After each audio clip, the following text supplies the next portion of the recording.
সবাইকে স্বাগত chemistry with এইচজিএম চ্যানেলে। আমরা আজকে খুব ইন্টারেস্টিং একটা অধ্যায় করতে চলেছি, কেমিস্ট্রি ইন এভরিডে লাইফ, অর্থাৎ প্রাত্যহিক জীবনে রসায়ন। এই অধ্যায়টি যদি আমরা পড়ি তাহলে আমরা যে জিনিসগুলোকে জানতে পারবো সেগুলোর আগে আমাদের জেনে নিতে হবে যে আমাদের এই চ্যাপ্টারটা কেন প্রয়োজন হলো। আমরা প্রাত্যহিক জীবনে যে জিনিসগুলো ব্যবহার করি, খাদ্যবস্তু থেকে শুরু করে, বস্ত্র থেকে শুরু করে বা প্রসাধনী থেকে শুরু করে সমস্ত কিছুই কোনো না কোনো রাসায়নিক যৌগ। আমরা হয়তো রান্না করছি, রান্নার যে পদার্থটি ব্যবহার হচ্ছে রাসায়নিক পদার্থ। আমরা ঘর রং করছি বা জলের ট্যাঙ্ক বানাচ্ছি, সেগুলো সবই রাসায়নিক পদার্থ, কোনো না কোনো রাসায়নিক পদার্থ দিয়ে তৈরি হচ্ছে। সেই সাথে সাথে আমরা দেখব যে এই চ্যাপ্টার সঙ্গে আমরা দেখব যে ড্রাগ কি, মেডিসিন কি। তো এই মেডিসিন কি বলতে গিয়ে বা ড্রাগ কি বলতে গিয়ে আমাদের একটা এখন যে প্যান্ডেমিক সময়ে করোনা যে সময়কাল চলছে, আমাদের করোনা আবহে বাংলা যেটা চলছে বা গোটা ভারতবর্ষ, গোটা পৃথিবী চলছে এই করোনাকে নিয়ে। তো করোনা আমাদের শুরু হয়েছিল চীন থেকে। তো করোনার যে ভাইরাসটি, সেই ভাইরাসটি ওষুধ কেন আবিষ্কার হচ্ছে না, কেন ওষুধ আবিষ্কার হতে এত দেরি হচ্ছে, সে সম্পর্কেও আজকে জানাবো আমি। কেন দেরি হচ্ছে বা কি কারণে দেরি হয়, একটা ভ্যাকসিন আবিষ্কার হতে কি কারণে দেরি হয়। তোমরা ভিডিওটা সম্পূর্ণ দেখবে, তাহলে দেখতে পাবে যে কেন করোনা আবিষ্কার হতে দেরি হচ্ছে। তাহলে বুঝতে পারবে যে একটা ওষুধ আবিষ্কার করতে গেলে, একটা ড্রাগ আবিষ্কার করতে গেলে আমাদের কতটা খাটতে হয়, সেগুলোকে বুঝবে তাহলে। ঠিক আছে, তাহলে তোমরা দেখতে থাকো যে কেন করোনার ভ্যাকসিন আবিষ্কার হতে দেরি হচ্ছে, সেটা বুঝবে, একটু পরেই বুঝে যাবে। তো তার আগে আমাদের এই চ্যাপ্টার, যেটা আমাদের কেমিস্ট্রি ইন এভরিডে লাইফ, এই চ্যাপ্টারটা করাচ্ছি। এই চ্যাপ্টার, এই টার্মগুলো আমরা শিখবো, তারপরে আমরা দেখবো যে করোনার কি ভাইরাস, সেই ভাইরাসকে খতম করার জন্য কি রাসায়নিক পদার্থ প্রয়োজন, তো সেইগুলোকেও জানবো। তো কেমিক্যাল ইন মেডিসিন, আমরা তো প্রত্যেক দিনই প্রাত্যহিক জীবনে যেগুলো ব্যবহার করছি, বলছি যে সেই শ্যাম্পু থেকে শুরু করে, সাবান থেকে শুরু করে, লিপস্টিক থেকে শুরু করে, যাই ব্যবহার করি না কেন, ভ্যানিশিং ক্রিম, সমস্ত কিছু কোনো না কোনো রাসায়নিক পদার্থ। আমরা সকালে উঠে ব্রাশ করছি, তাহলে টুথপেস্টটা কি আছে, কোনো না কোনো কেমিক্যাল আছে। তারপরে আমরা হয়তো ঘরে পর্দা টাঙাচ্ছি, বিভিন্ন রকম পলিমার যৌগগুলোকে ব্যবহার করছি, তাই তো। তাহলে সুতি, সিল্ক, নাইলন, বিভিন্ন রকম পদার্থ ব্যবহার করছি। তাহলে যে কোনো জায়গায় আমরা প্রত্যেক দিন যেটা ব্যবহার করছি, কোনো না কোনোভাবে আমাদের রাসায়নিক পদার্থগুলো জড়িয়ে আছে। তো আমাদের এই চ্যাপ্টারে দেখব যে প্রধানত আমাদের এই চ্যাপ্টারে তিনটে জিনিসকে নিয়ে বেশি আলোচনা করা হয়েছে। এক নম্বর হচ্ছে ওষুধ, 2 নম্বর হচ্ছে খাদ্যবস্তু, এবং লাস্টে দেখবে পরিষ্কার করা সামগ্রী। এই তিনটে পার্ট আমাদের আছে, কিন্তু এছাড়াও অনেক পার্ট আছে, তোমরা উঁচু ক্লাসে গিয়ে আরও অনেক কিছু দেখবে। তো এই তিনটে পার্টের মধ্যে প্রথম পার্ট যেটা আছে সেটা হচ্ছে ওষুধ পার্ট, কেমিক্যালস ইন মেডিসিন। তো এই পার্টে আমরা কি দেখব, যে প্রথমে আমরা কয়েকটা শব্দ লিখে রেখেছি সংজ্ঞা সহ, এইগুলোকে তোমরা খাতায় লিখে নাও। প্রথমে লেখা আছে ড্রাগ।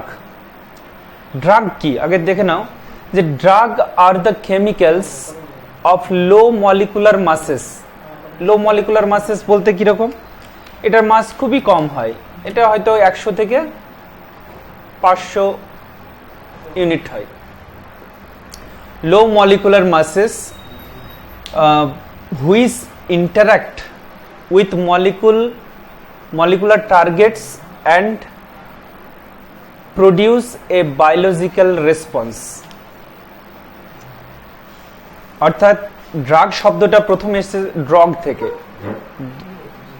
ড্রাগ শব্দটা প্রথম এসেছে কোথা থেকে? ড্রাগ, অর্থাৎ ড্রাই হার্ড। এই ড্রাই হার্ড অর্থাৎ ভেষজ লতা পাতা গুল্ম এইসব থেকে যেটা তৈরি হয়, ঠিক আছে। তাহলে এই যে ঔষধি, অর্থাৎ পুরনো যুগে দেখবে তোমরা যে যে রোগের চিকিৎসা করতো সাধারণত কবিরাজ পদ্ধতির উপরে নির্ভরশীলতা বেশি ছিল। আধুনিক যুগে আমরা সেটার উপরে নির্ভর করি না, আধুনিক যুগে আমরা মানে ডাক্তারের উপরেই নির্ভর করি। তো আগেকার পুরোনো দিনে তো এত ডাক্তার বা এত নার্সিংহোম বা হসপিটাল ছিল না। তখন পুরনো আমলে তখন গ্রামের মানুষরা বেশি যেটা নির্ভর করতো সেটা হচ্ছে কবিরাজ, গ্রামের কবিরাজের উপরে। তারা বিভিন্ন রকম গাছ গাছটা লতা পাতা গুল্ম জাতীয় ওষুধ দিয়ে কোনো একটা রোগ সারাতো। তারা জানতো যে কোন লতার বা কোন গাছের মানে পাতায় বা বাকলে বা শেকড়ে কি আছে, তারা মোটামুটি জানতো যে এই গাছ এই রোগের জন্য ব্যবহার করা হতো, সেই অনুযায়ী তারা চিকিৎসা করাতো। তো এই যে ড্রাগ শব্দটা আমাদের এসেছে কোথা থেকে?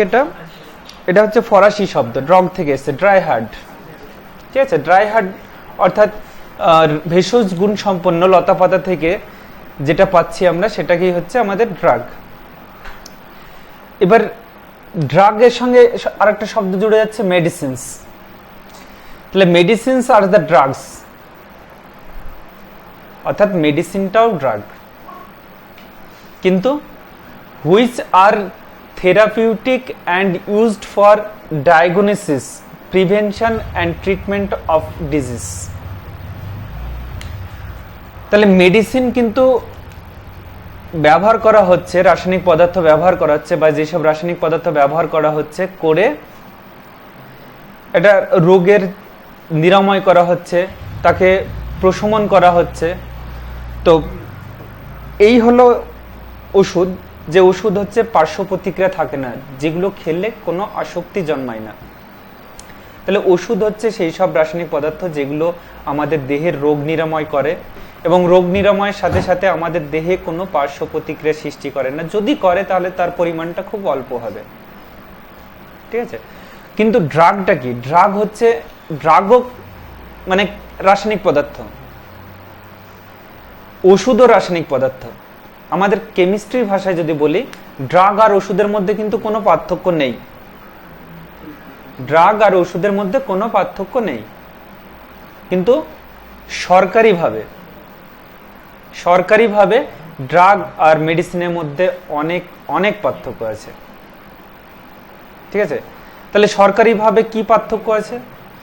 তাহলে মেডিসিন কি বললাম? মেডিসিন বললাম যে একটা রাসায়নিক পদার্থ যেটা ব্যবহার করে আমাদের রোগ নিরাময় করা হয়, রোগের উপশম করা হয়, এবং যার পার্শ্ব প্রতিক্রিয়া কম থাকবে, যেটা গ্রহণ করলে কোনো আসক্তি জন্মাবে না। আসক্তি বলতে কিরকম? ধরো আগেকার দিনে হেরোইন, যেটা আমরা বলি ডাইঅ্যাসিটাইল ডেরিভেটিভ অফ মরফিন, তো এই হেরোইনটা এক সময় চিকিৎসার কাজে ব্যবহার করা হতো। হয়তো কারো বড় ধরনের অ্যাক্সিডেন্ট ঘটেছে, তাকে হয়তো অপারেশনের দরকার আছে। এবার অপারেশন করতে গেলে তো ব্যথা বেদনা থাকবেই। এবার সেই ব্যথা বেদনাকে যদি আমরা উপশম না করতে পারি, তাহলে তো সেখানে অপারেশন করা যাবে না। আমাদের আধুনিক যুগে সেখানে আমরা কি করি? আধুনিক যুগে তো বিভিন্ন রকম চিকিৎসা চলে এসেছে, যেখানে সেন্সলেস করা হয়, লোকাল অ্যানেস্থেসিয়া করা হয়। কিন্তু তখন পুরনো যুগে তো এরকম ব্যাপার ছিল না। তখন কি করা হতো? এই ওষুধগুলো, এই ড্রাগগুলোকে তখন ওষুধ রূপে ব্যবহার করা হতো। এবার হিরোইন তো ব্যবহার করলে কি হবে? তার শরীর অবশ হয়ে যাবে, তার শরীরে ব্যথা বেদনা সে অনুভব করতে পারবে না, তার নার্ভগুলো সতেজ থাকবে না। তখন ডাক্তার ইজিলি তাকে অপারেশন করতে পারবে। কিন্তু পরবর্তী সময় দেখা গেল যে হিরোইন যদি গ্রহণ করে একবার শরীরে, তখন তার নার্ভগুলো অটোমেটিক তার প্রতি একটা আসক্তি জন্মায়, এবং দীর্ঘদিন ব্যবহারে সেটা একটা নেশার বস্তু হয়ে পড়ে। তাই পরবর্তীকালে দেখা যায় যে কিছু ওষুধ যারা মানে অনেক আগে ব্যবহার করা হতো, পরবর্তী সময় ব্যান করে দেওয়া হয়। এই ব্যান করে দেওয়ার পিছনে কারণ হচ্ছে যে তার কোনো ওষুধের যখন পার্শ্ব প্রতিক্রিয়াটা বেড়ে যায়, অর্থাৎ তার যেটা কাজ করার কথা সেই কাজ করার সাথে সাথে তার সাইড ইফেক্ট অনেক বেড়ে যায়, তখন সেগুলোকে ব্যান করে দেয় সরকার। তাই আমরা বলছি যে রাসায়নিকভাবে, অর্থাৎ কেমিস্টরা কিন্তু দুটোকে আলাদা চোখে দেখে না, দুটো একই জিনিস, দুটোই হচ্ছে রাসায়নিক পদার্থ। এদেরকে দুটোকেই সিনথেসিস করা হয় বা ডাইরেক্ট কোনো উদ্ভিদ থেকে মানে সংগ্রহ করা হয়, সরকারিভাবে এটাকে ডিফারেন্সিয়েট করা হয়েছে যে মেডিসিনটা ব্যবহার করলে পার্শ্ব প্রতিক্রিয়া থাকবে না, থাকলেও কম থাকবে, কিন্তু ড্রাগ ব্যবহার করলে কি হবে, মানব শরীরে আসক্তি জন্মাবে। ঠিক আছে, যেগুলো ব্যবহার হলে আসক্তি সৃষ্টি হতে পারে তাকে বলছি আমরা ড্রাগ। যদি আসক্তি সৃষ্টি হয় সেটা ড্রাগ, যেটা পার্শ্ব প্রতিক্রিয়া থাকবে সেটা ড্রাগ। তাহলে ড্রাগ আর মেডিসিন বা ওষুধের মূল পার্থক্যগুলো কি? তাহলে দুজনেই কিন্তু রাসায়নিক পদার্থ, কিন্তু একটা মানবদেহের পক্ষে মেডিসিনটা নিরাপদ, ড্রাগটা মানবদেহের পক্ষে নিরাপদ নয়। ওষুধ যদি শরীরে প্রবেশ করে এর ফলে কোনো আসক্তি জন্মাবে না, কিন্তু ড্রাগ যদি শরীরে প্রবেশ করে তাহলে শরীরের মধ্যে আসক্তি জন্মাবে, তাই তো?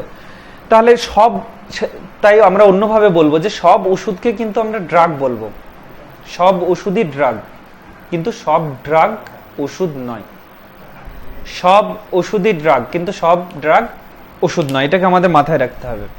ঠিক আছে, তাহলে ড্রাগ কি আমরা জানলাম, ড্রাগ কি, মেডিসিন কি, এগুলো আমরা জানলাম। তাহলে তারপরে একটা লাইন লেখা আছে, use of chemicals for therapeutic is called chemotherapy. তাহলে এটা কি কেমোথেরাপি? যে রাসায়নিক পদার্থ আমরা চিকিৎসার জন্য ব্যবহার করি, যে রাসায়নিক পদার্থ আমরা চিকিৎসার জন্য ব্যবহার করি সেটাকেই বলা হচ্ছে কেমোথেরাপি। ঠিক আছে, তাহলে যে রাসায়নিক পদার্থ আমরা চিকিৎসার জন্য ব্যবহার করি বা যে রাসায়নিক পদার্থ ব্যবহারের মাধ্যমে আমরা বিভিন্ন রোগের চিকিৎসা করি সেটাকে বলছি আমরা কেমোথেরাপি। অনেকে এটাকে কেমোথেরাপি বলতে আমরা মেডিসিনের ভাষায় তখন আমরা ক্যান্সার রোগীর চিকিৎসা হিসেবে বুঝি, যে ক্যান্সার রোগীকে কেমোথেরাপি দেওয়া হয়, কিন্তু আমাদের কেমিস্টদের ভাষায় এটা কেমোথেরাপির অর্থ হচ্ছে যে যে রাসায়নিক পদার্থ আমাদের ব্যবহার করছি যেটা রোগের চিকিৎসা করা হয়, যে রাসায়নিক পদার্থ ব্যবহার করে রোগের চিকিৎসা করা হয় সেটাকে বলছি আমরা কেমোথেরাপি। বোঝা গেল? তাহলে আমরা ড্রাগ কি, মেডিসিন কি, কেমোথেরাপি কি, এই টার্মগুলো আমরা শিখে নিলাম। এবার একটা ড্রাগ বা একটা মেডিসিন কিভাবে কাজ করবে, তাই তো? একটা ড্রাগ বা মেডিসিন কিভাবে কাজ করবে সেইগুলোকে আমরা দেখবো এবার। তাহলে ড্রাগ আর মেডিসিনের পার্থক্যটা বুঝে নিলাম। একটা শরীরের পক্ষে ক্ষতিকারক, একটা শরীরের পক্ষে ক্ষতিকারক নয়। একটা আসক্তি জন্মায়, একটা আসক্তি জন্মায় না। একটা সরকারিভাবে নিষিদ্ধ আর একটা সরকারিভাবে নিষিদ্ধ নয়। তাহলে একটা ড্রাগকে যখন আমরা ডিজাইন করি, ডিজাইন করার আগে আমাদের দেখে নিই যে ক্লাসিফিকেশন অফ ড্রাগ, অর্থাৎ ড্রাগের শ্রেণী বিভাগ কি আছে। প্রথম যে শ্রেণী বিভাগটা আছে সেটা হচ্ছে ড্রাগ অ্যাকশন। ড্রাগ অ্যাকশন, ঠিক আছে, ড্রাগ কিভাবে কাজ করছে। তাহলে ড্রাগ অ্যাকশন অর্থাৎ ড্রাগের ক্রিয়ার উপর ভিত্তি করে যে বিভাগটা সেটাকে বলছি আমরা ড্রাগ অ্যাকশন।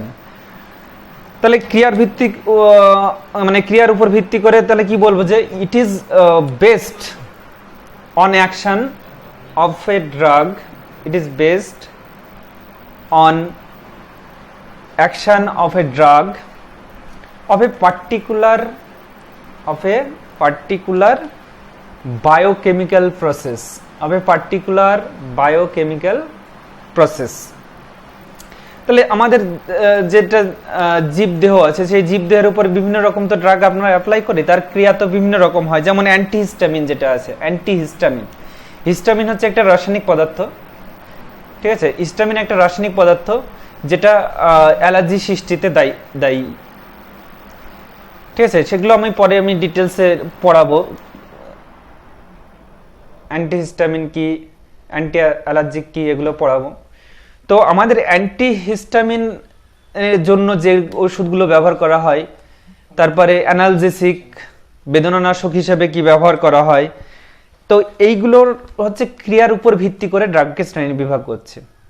তারপরে আছে ফার্মাকোলজিক্যাল ইফেক্ট। তাহলে ফার্মাকোলজিক্যাল ইফেক্ট হচ্ছে এটা হচ্ছে রাসায়নিক যে গঠন, রাসায়নিক গঠনের উপর ভিত্তি করে, যেমন অ্যানালজেসিক কোনটা হবে, মানে কোন ফিল্ডে সেগুলো কাজ করছে, অ্যানালজেসিক কোনটা কি কোনটা হবে, তারপরে অ্যান্টিসেপটিক কি, অ্যান্টিপাইরেটিক কি, ঠিক আছে। তো এইভাবে এই ড্রাগগুলোকে শ্রেণী বিভাগ করা হয়েছে। এই ডিটেলস আমরা পরে করাবো। তারপরে আছে কেমিক্যাল স্ট্রাকচার। তাহলে কেমিক্যালের স্ট্রাকচার বা রাসায়নিক গঠনের ভিত্তিকে এগুলোকে কিভাবে ভাগ করা হচ্ছে, যে রাসায়নিক যে মানে গঠন, যেমন সালফার থাকলে সালফা পিরিডিন, সালফা ডায়াজিন, তারপরে পেনিসিলিনের বিভিন্ন রকম ড্রাগ আছে। তো এইরকম কেমিক্যালের উপরে ভিত্তি করে এটাকে ভাগ করা হচ্ছে। তাহলে তাহলে it is based on chemical structure আর মলিকুলার টার্গেট, ঠিক আছে। তো ফার্মাকোলজিক্যাল ইফেক্টটা আমরা কি বললাম, মানে ড্রাগে তাহলে চারটি ভাগ করছি। একটা নাম হচ্ছে ড্রাগ অ্যাকশন, ক্রিয়ার উপর ভিত্তি করে অ্যান্টিহিস্টামিন ড্রাগগুলো হচ্ছে অ্যালার্জি রোধক হিসাবে। তারপরে ফার্মাকোলজিক্যাল ইফেক্ট, যেটাকে বলছি আমরা ভেষজ শাস্ত্রীয় ফলের উপর ভিত্তি করে, তাই তো। তাহলে আমরা ভেষজ শাস্ত্রীয় যে ফল, সেই ফলটা উপর ভিত্তি করে অ্যানালজেসিকগুলো বেদনানাশক হিসেবে কাজ করবে, তারপরে মানে অ্যান্টিপাইরেটিক মানে জ্বরনাশক হিসেবে কাজ করবে। কেমিক্যাল স্ট্রাকচারের উপর ভিত্তি করে দেখলাম আমরা, সালফা যদি থাকে কোনো স্ট্রাকচারে, তাহলে সালফা পিরিডিন, সালফা ডায়াজিন এই ধরনের ড্রাগগুলো থাকছে। তারপরে মলিকুলার টার্গেট মানে আণবিক বস্তু, অর্থাৎ ড্রাগগুলো যখন ক্রিয়া করে তখন তার একটা নির্দিষ্ট আণবিক বস্তু থাকে, সেই আণবিক বস্তুগুলো হচ্ছে টার্গেট রূপে ক্রিয়া করে। সেই আণবিক বস্তুগুলো কি, কার্বোহাইড্রেট, প্রোটিন, লিপিড, এগুলো হচ্ছে আণবিক বস্তু হিসেবে কাজ করে ড্রাগের। তো এবার আমরা তাহলে আমাদের এটা তো ভাগগুলো তো হয়ে গেল, ড্রাগ অ্যাকশন এর উপর মানে ড্রাগের ক্রিয়ার উপর ভিত্তি করে, তারপরে ফার্মাকোলজিক্যাল ইফেক্টের উপর ভিত্তি করে, তারপরে কেমিক্যাল স্ট্রাকচারের উপর ভিত্তি করে এবং মলিকুলার টার্গেট, এইগুলোর উপর ভিত্তি করে আমাদের পুরো শ্রেণী বিভাগটা করে নিলাম। এবার আমরা যেটা দেখব সেটা হচ্ছে একটা ড্রাগ কিভাবে ডিজাইন করা হয়, অর্থাৎ ড্রাগ ডিজাইনিং। একটা ড্রাগকে ডিজাইন করা হয় এইভাবেই, আমি যেটা প্রথমে বলেছিলাম যে আমাদের যে রোগ করোনা এখন সময়কাল, তো করোনা সময়কালে যে করোনার ভাইরাসটা যেটা আছে সেটা দেখতে কিরকম, দেখতে হচ্ছে করোনার ভাইরাসটা দেখবে যে এরকম একটা মেমব্রেন থাকে, ঠিক আছে, একটা মেমব্রেন থাকছে।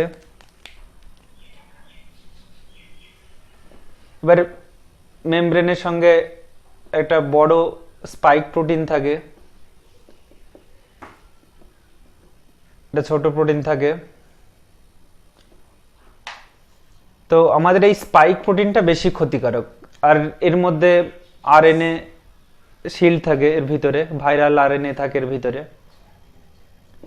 তো এই স্পাইক প্রোটিনগুলো আমাদের হচ্ছে শরীরের পক্ষে গলায় বা ফুসফুসে গিয়ে সেটা আটকে থাকছে, দিয়ে শ্বাসকষ্ট সৃষ্টি হচ্ছে এবং শ্বাসকষ্টের ফলে অনেক মানুষের মৃত্যু হচ্ছে। এটাই হচ্ছে প্রধান মৃত্যুর কারণ, যে শ্বাসকষ্টজনিত কারণে মানুষ মারা যাচ্ছে। এবার যাদের হাঁপানি আছে, অ্যাসমা আছে, সেই সব রোগীরা মৃত্যুর হার অনেক বেশি হচ্ছে, কিন্তু অন্যান্য যাদের ইমিউনিটি পাওয়ার অনেক বেশি তাদের মৃত্যুর হার অনেক কম। তো এইগুলো যদি আমরা এই ভাইরাসটাকে আমরা নির্মূল করতে চাই, এই ভাইরাসটাকে যদি আমি নির্মূল করতে চাই, তাহলে নির্মূল করতে গেলে আমাদের কি করতে হবে, আমাদের একটা রাসায়নিক পদার্থ ব্যবহার করতে হবে এখানে। যে রাসায়নিক পদার্থটা কি হবে, এর উপরে অ্যাকশন নেবে, এরপরে ক্রিয়া করবে, ক্রিয়া করে এই স্পাইক প্রোটিনগুলোকে ধ্বংস করে দেবে, ঠিক আছে। তো এই স্পাইক প্রোটিনগুলোকে ধ্বংস করে দিলে তখন এর যে গলায় আটকে যাওয়া বা ফুসফুসের মেমব্রেনের সঙ্গে আটকে যাওয়া, সেই ব্যাপারগুলো কি হয়ে যাবে, নষ্ট হয়ে যাবে।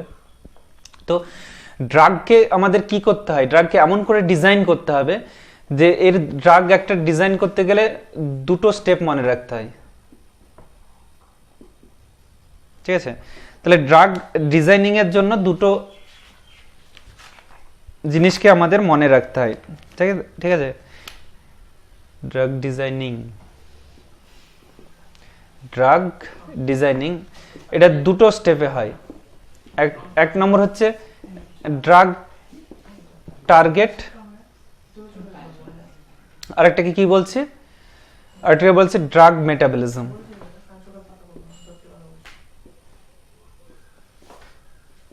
ড্রাগ মেটাবলিজম, তাহলে ড্রাগ টার্গেট, আমাদের একটা রাসায়নিক পদার্থ থাকবে, সেই রাসায়নিক পদার্থ গিয়ে তো শরীরে একটা নির্দিষ্ট রোগের ক্ষেত্রে নির্দিষ্ট জায়গায় গিয়ে কাজ করে। তো সেইগুলোকে বলা হয় যে যে জায়গায় গিয়ে ড্রাগটা যুক্ত হয় বা কাজ করে সেইগুলো হচ্ছে ড্রাগের টার্গেট অণু। তাহলে টার্গেট অণুগুলো কি কি? Carbohydrate, carbohydrate, carbohydrate, protein,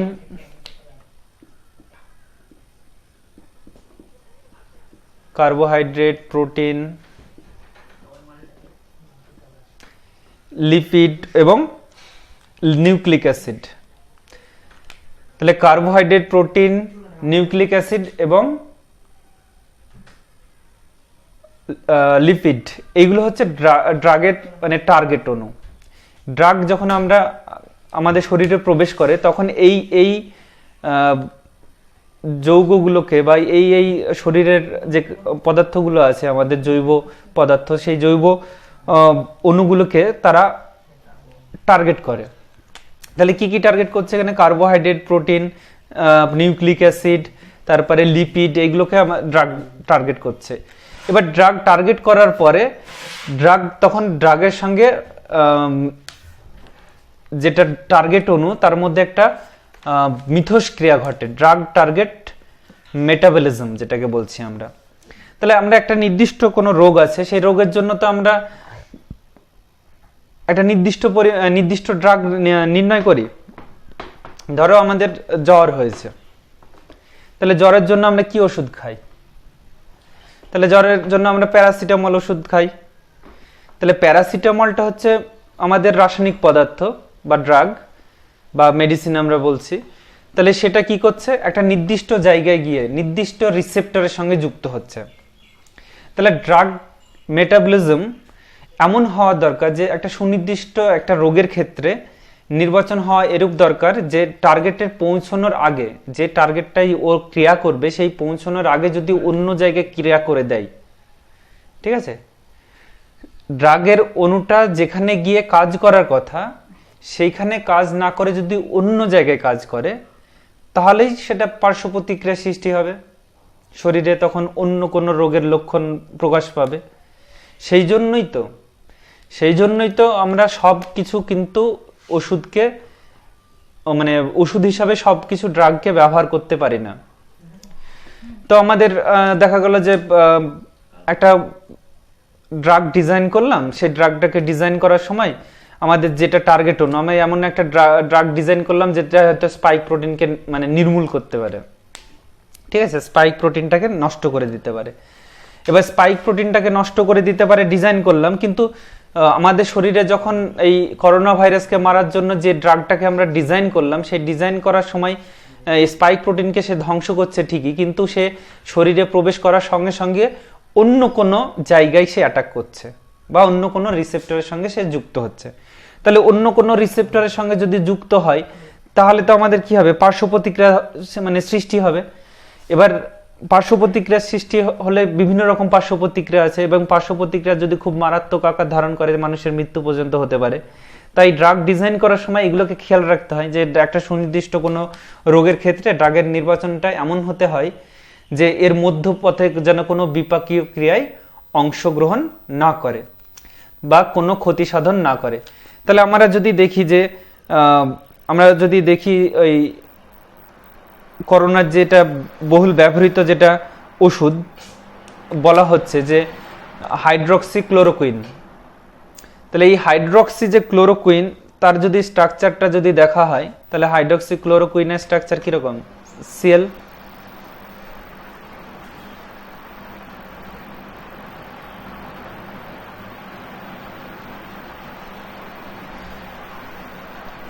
queen. এবার এখানে থেকে কি হচ্ছে? এখান থেকে NH CH3, ঠিক আছে। তাহলে এই যৌগটাকে কুইনন যৌগ বলা হয়। হাইড্রক্সি কি বলছি? ক্লোরোকুইন। এটা CH2 হোল টু এন, এর সঙ্গে কি যৌগ থাকে, C2H5, এর সঙ্গে CH2 হোল টু OH। এই যৌগটার নাম কি, হাইড্রক্সি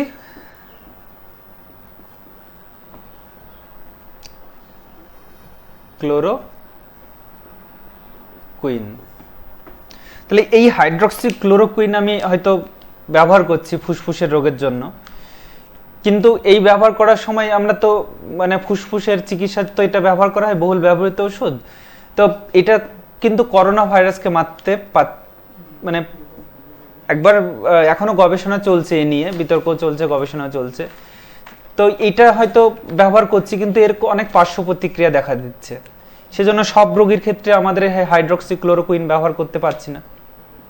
তাহলে আমাদের এই স্পাইক প্রোটিনকে ধ্বংস করার জন্য এমন একটা কেমিক্যাল তৈরি করতে হবে, যে কেমিক্যালটা তৈরি করলে এই স্পাইক প্রোটিনটাকে ধ্বংস করবে এবং দেহের যে অন্যান্য টার্গেট অণু আছে, lipid, protein, nucleic acid, carbohydrate, এগুলোকে আর অ্যাটাক করবে না, পার্টিকুলার এই ভাইরাসকেই সে মেরে ফেলবে।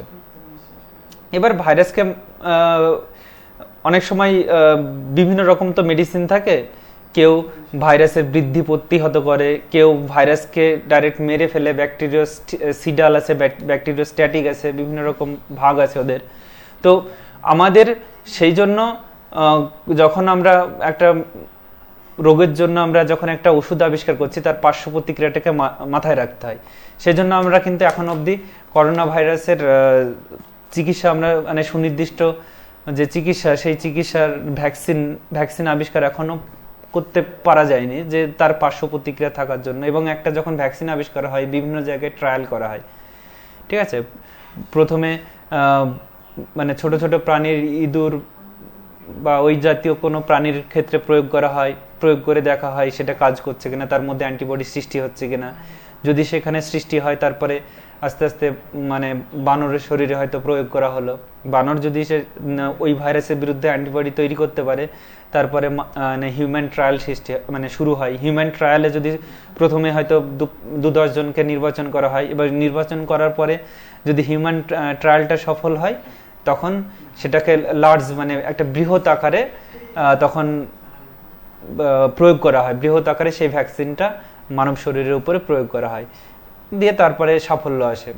তো দেখা হয়, তাহলে বোঝা গেল যে কেন আমরা সহজে আমরা একটা ভ্যাকসিন আবিষ্কার কেন করতে পারি না, যে আমরা মুখে বলে দিলাম যে এত বিজ্ঞানী থাকতে, এত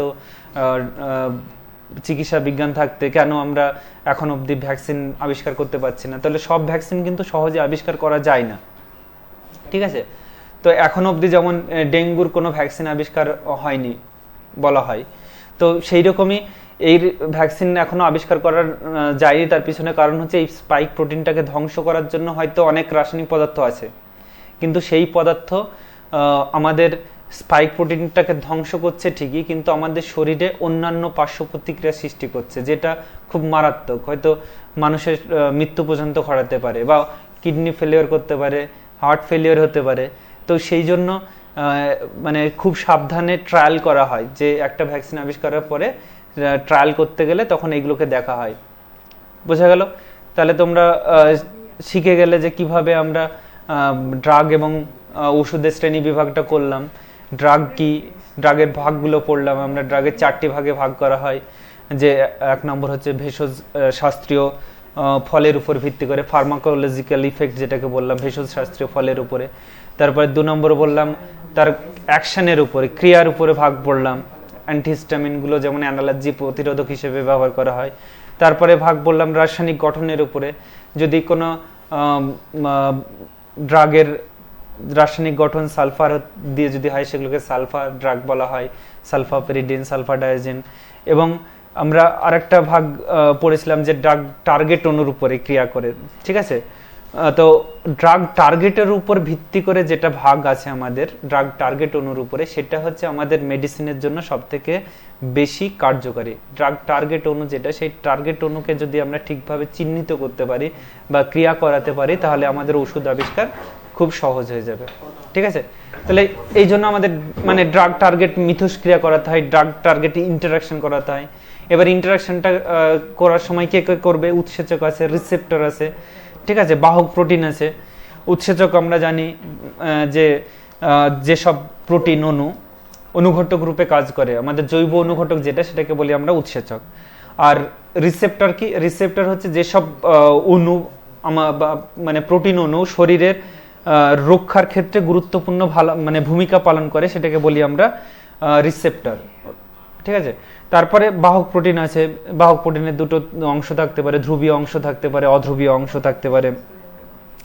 তো এইভাবে আমাদের ড্রাগ টার্গেট আমাদের মিথস্ক্রিয়া ঘটায়, এবং মিথস্ক্রিয়া ঘটানোর সময় ড্রাগ এবং টার্গেট যে মিথস্ক্রিয়া ঘটায়, তখন আমাদের বলি যে ড্রাগ টার্গেট রূপে কি কি মানে করে, ঠিক আছে। ড্রাগ টার্গেট রূপে কি কি করে? টার্গেট রূপে আমাদের কি কি থাকে? ড্রাগ টার্গেট রূপে আমাদের এনজাইম থাকে, লিপিড থাকে, নিউক্লিক অ্যাসিড থাকে এবং প্রোটিন থাকে, তাই তো? তাহলে ড্রাগ আর এনজাইমের মধ্যে কিভাবে ক্রিয়া করে? ড্রাগ এবং এনজাইমের মধ্যে, তাহলে এনজাইমের যদি আমরা গঠন দেখি, তার একটা অ্যাক্টিভ সাইট থাকে, ঠিক আছে। এনজাইমের একটা অ্যাক্টিভ সাইট থাকে। এবার এই অ্যাক্টিভ সাইডে কি করে? অ্যাক্টিভ সাইডে যেটা সাবস্ট্রেট অণু থাকে, সেই সাবস্ট্রেট অণুটাকে যুক্ত করে, সাবস্ট্রেট অণুটাকে সেই অ্যাক্টিভ সাইডে যুক্ত করতে পারে। এটা হচ্ছে এনজাইমের অ্যাক্টিভ সাইট। এবার একটা সাবস্ট্রেট অণু আছে, মনে করো এটা সাবস্ট্রেট অণু। এই সাবস্ট্রেট অনুটাই এই যে অ্যাক্টিভ সাইড আছে, এবারে অ্যাক্টিভ সাইডে যুক্ত হয়। এবার যুক্ত হয় কিভাবে যুক্ত হয়? আমরা তো এরকম দেখতে এরকম লাগছে, কিন্তু ব্যাপারটা তো এরকম নয়। ব্যাপারটা হচ্ছে বিভিন্ন রকম তো যৌগ থাকে, সেরিটোনিন, অ্যাসপার্টিক অ্যাসিড, এরকম বিভিন্ন রকম এনজাইম যেগুলো আছে। তো এইখান থেকে কি হয়, এই জায়গাটা অ্যাক্টিভ সাইডে যুক্ত হওয়ার সময় 3 রকমের আকর্ষণ বল ক্রিয়া করে। ভ্যান ডার ওয়াল আকর্ষণ বল, হাইড্রোজেন বন্ধন, তারপরে পোলার অণুর মধ্যে যে ইন্টারাকশন সেটা হতে পারে। তো এইভাবে এনজাইমের সঙ্গে সাবস্ট্রেট যুক্ত হয়ে একটা কমপ্লেক্স তৈরি করে, enzyme substrate complex. Enzyme substrate complex থেকে সেখান থেকে প্রোডাক্ট প্লাস এনজাইমটা আবার ফিরে চলে আসে। তো এইভাবে এনজাইম সাবস্ট্রেটের মধ্যে মানে কার্যটা সম্পন্ন করে। তারপরে কি থাকে? ড্রাগের টার্গেট রূপে রিসেপ্টর থাকতে পারে। ড্রাগের টার্গেট রূপে রিসেপ্টর যেটা আছে, বাহক মানে প্রোটিন যেগুলো আছে, তো সেখানে কি করে? রিসেপ্টর একটা মেমব্রেন থাকলো, এবার মেমব্রেনের সঙ্গে কি থাকলো? এর একটা অ্যাক্টিভ সাইট থাকলো,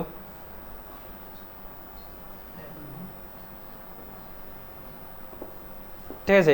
এবার এই অ্যাক্টিভ সাইডে এগুলো হচ্ছে সব রিসেপ্টর প্রোটিন, এগুলো রিসেপ্টর প্রোটিন থাকছে, আর বাইরের অংশটা মেমব্রেন থাকছে, ঠিক আছে। তো কোষের এগুলো কি? কোষের ভিতরের দিক, তাই তো? এটা হচ্ছে কোষের ভিতরের দিক, এটা বাইরের দিক। তো এই কোষের ভিতরের দিকে যেটা থাকছে আর বাইরের দিকে কি আছে? এখানে বিভিন্ন রকম রাসায়নিক বার্তাবহ যেগুলো আছে, কেমিক্যাল মেসেঞ্জার আছে। কেমিক্যাল মেসেঞ্জার রূপে তো দুটো জিনিস প্রধানত ব্যবহার করি আমরা। 1 নম্বর হচ্ছে হরমোন, আর 2 নম্বর হচ্ছে নিউরোট্রান্সমিটার। তাহলে অ্যাসিটাইল কোলিন, তারপরে ডোপামিন, এগুলো নিউরোট্রান্সমিটার হিসেবে ব্যবহার করা হয়। তারপরে হরমোন হিসেবে আমাদের আপৎকালীন হরমোন হিসেবে যেমন অ্যাড্রিনালিন ব্যবহার করা হয়। তো এখানে কি হয়? এখানে এই যে কেমিক্যাল মেসেঞ্জার যেগুলো আছে, এবার এর সঙ্গে এসে এখানে কেমিক্যাল মেসেঞ্জারগুলো এসে যুক্ত হবে, বার্তাটাকে প্রেরণ করবে। প্রেরণ করার পরে সে আবার এখান থেকে এটা বাইন্ডিং সাইড থেকে আবার খুলে বেরিয়ে চলে যাবে। মানে প্রথমে আসবে, তারপরে এর সঙ্গে মানে বাইন্ডিং সাইডে তখন যুক্ত হবে, যুক্ত হয়ে আবার বার্তাটাকে প্রেরণ করে সে বেরিয়ে চলে যাবে। এইভাবে আমাদের ড্রাগ টার্গেট রূপে রিসেপ্টরের সঙ্গে ক্রিয়া করে। এবার এইভাবে ক্রিয়া করার পরে আমাদের যেটাকে লক্ষ্য রাখতে হয় যে ড্রাগের পার্শ্ব প্রতিক্রিয়া। এবার পার্শ্ব প্রতিক্রিয়ার জন্যই আমরা বলছিলাম যে সব ড্রাগ কিন্তু আমরা ওষুধ রূপে ব্যবহার করতে পারি না।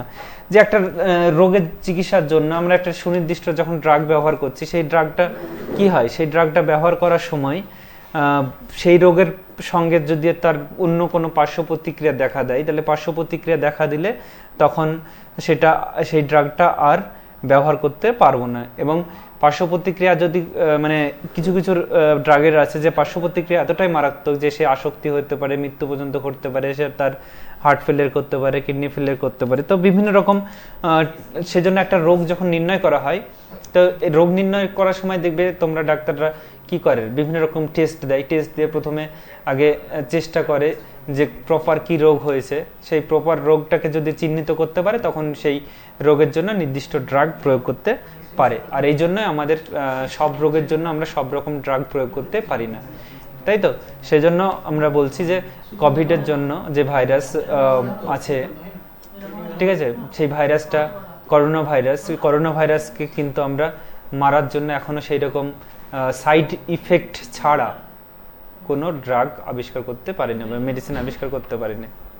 বোঝা গেল? তাহলে এই পর্যন্তই থাকলো আজকে।